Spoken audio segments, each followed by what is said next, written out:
those deep-rooted beliefs about who we are and how we perceive ourselves in the world and where we place ourselves in the world can keep us feeling stuck in this perception box about how we see ourselves, and not only that, how we think other people interpret us as well. It could be we are the sporty one or the creative one, or that perhaps we want to be someone that's creative but we're not. And the question is whether that narrative is really yours. It wasn't until I started studying neuroscience that I realized that we have this ability to change our trajectory, change our thoughts, and we can expand the box that we're in. We can expand our perception of who we are in the world.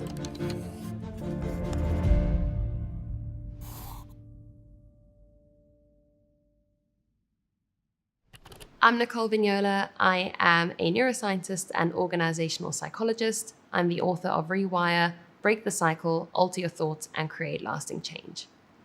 So the stories that we tell ourselves about ourselves have been shaped by our environment, our upbringing. We have something called observational knowledge, and that means that we learn about how the world is by observing those around us in our formative years. You might learn how to cook, how to get to school without your parents having to teach you. You're not having to be told these things, you just kind of know them through nuanced communication whilst you're growing up.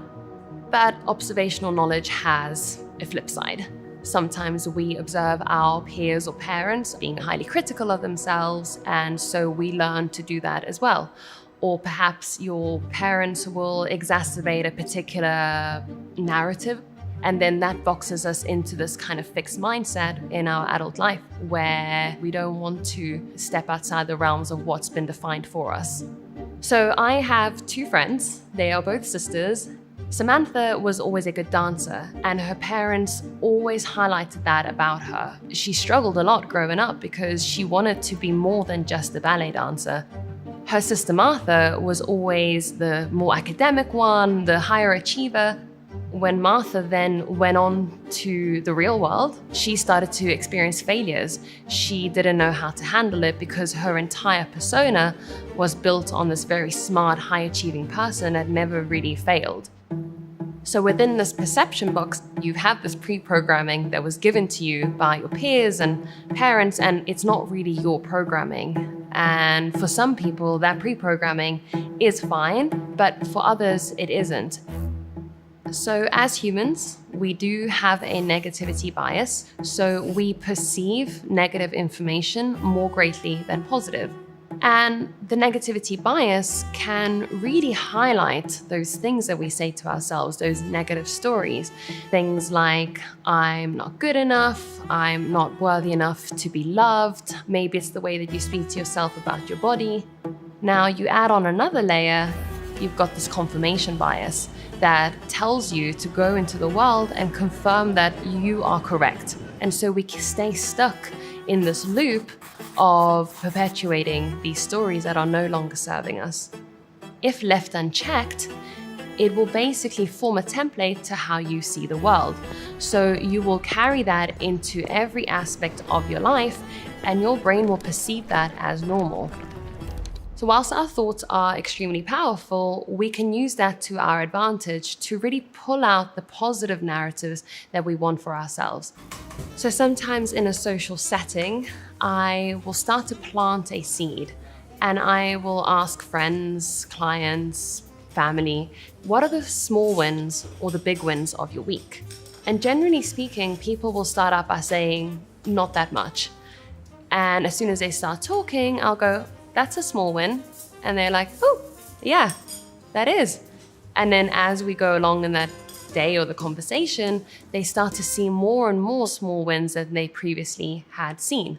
By pulling out the small wins, it will start to shine a light on a different outcome, not the one that you have usually perpetuated. And it's not until you bring conscious attention to it that you can start to make a change. Because the brain is just doing what it knows best. It's going to optimize energy for other things and just repeat what has been ingrained. So if you have a pathway that has been ingrained and it's a beautiful tarmac highway, and now you want to change it, you're going to have to step onto a dirt road. And then you have to pave that dirt road. And then you have to put in some street lights. And eventually, this path will be a tarmac highway. As humans, we have something called metacognition. We can watch thoughts come in and exit. And not just that, but name them. When we name our thoughts, we engage the medial prefrontal cortex, which is responsible for higher order thinking, problem solving, and what that does is that it alleviates the pressure from the emotional brain, the limbic system, which usually perpetuates those negative stories even more. When we break those automatic patterns, we take control of that steering wheel and we start to say, hey, this is how things have usually been. This is the box that I put myself in, that parents put me in, but I want to change that.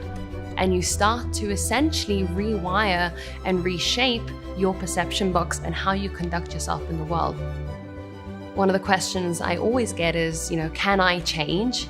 Whoever you are, if you have a brain, it can change. The brain is capable of change well into old age, and this is true for everybody, neurotypicals, neurodivergents. We don't need to stay stuck with the narratives that we have reinforced if it's no longer serving us, because they can absolutely change.